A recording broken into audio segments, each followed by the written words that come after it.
What if you were born into power but taught not to trust it?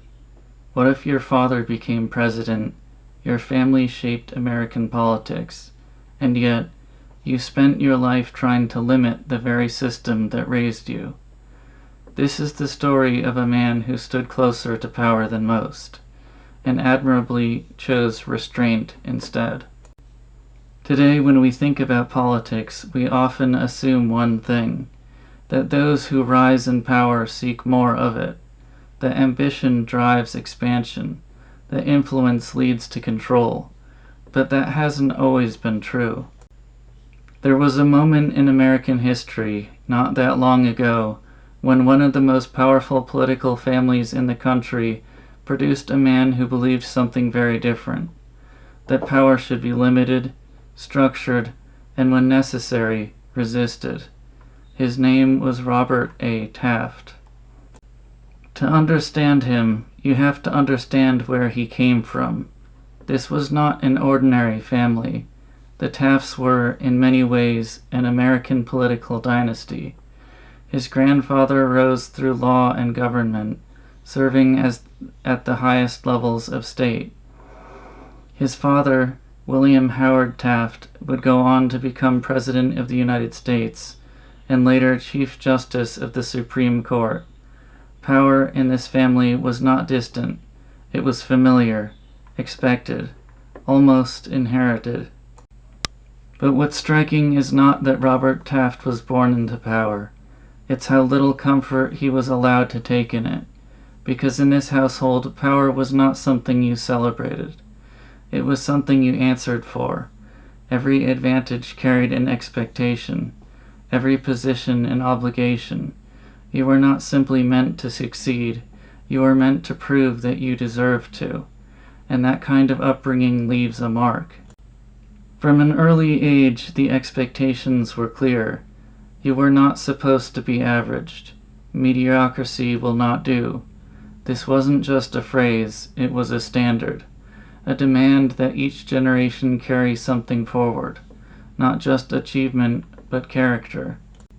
And with that came something else, an obligation, because in this world the more you were given, the more was expected of you, not simply to succeed, but to serve, to justify the position you had inherited, not by expanding it, but by proving worthy of it. And yet, outwardly, his childhood looked almost ideal. Large homes, quiet neighborhoods, summers in the cool air of Canada, far away from the noise of cities and politics. A world of stability, security, order, a place where nothing seemed threatened. But outside that world, America was changing.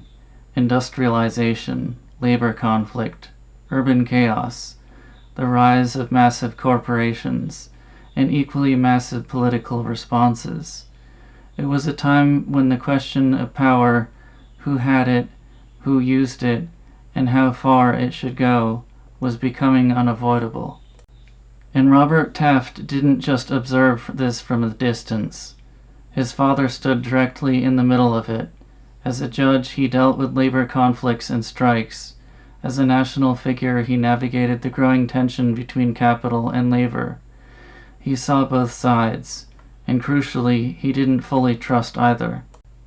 That environment mattered, because Robert Taft grew up watching something most people never see: how power actually works, not in theory, not in speeches, but in decisions, in trade-offs, in consequences. And this is where the story becomes more than biography, because it raises a deeper question. What happens when someone raised inside power begins to see its limits, not just its benefits, but its dangers? Robert Taft did not reject politics. He entered it, rose through it, became one of the most influential senators of his time. He carried with him something unusual, a suspicion that the system he served could easily become something else. And that belief would put him at odds with almost everything that followed, with expanding federal power, with wartime decisions, with his own party, even with the direction of the country itself. Because for Taft, this wasn't abstract. It wasn't ideological in the modern sense. It was rooted in something older, something he had seen up close, because his father believed deeply in the rule of law, not as a slogan but as a restraint, a structure that stood above power, not beneath it. And that belief did not stay with the father alone. It carried forward, it shaped the son. So that for Robert Taft, institutions were not instruments to be used, but boundaries to be respected, limits that existed for a reason, not to expand power, but to contain it, because power does not restrain itself. Someone has to, and for Robert Taft, that someone was him. In a world where power tends to justify itself, he asked whether it should, and in doing so he became something rare, not just a man shaped by power, but one willing to stand against it. In the next episode, we move from upbringing to ideas. What did Robert Taft actually believe?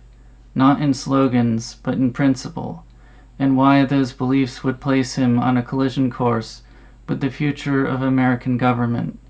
I'll see you in the next episode.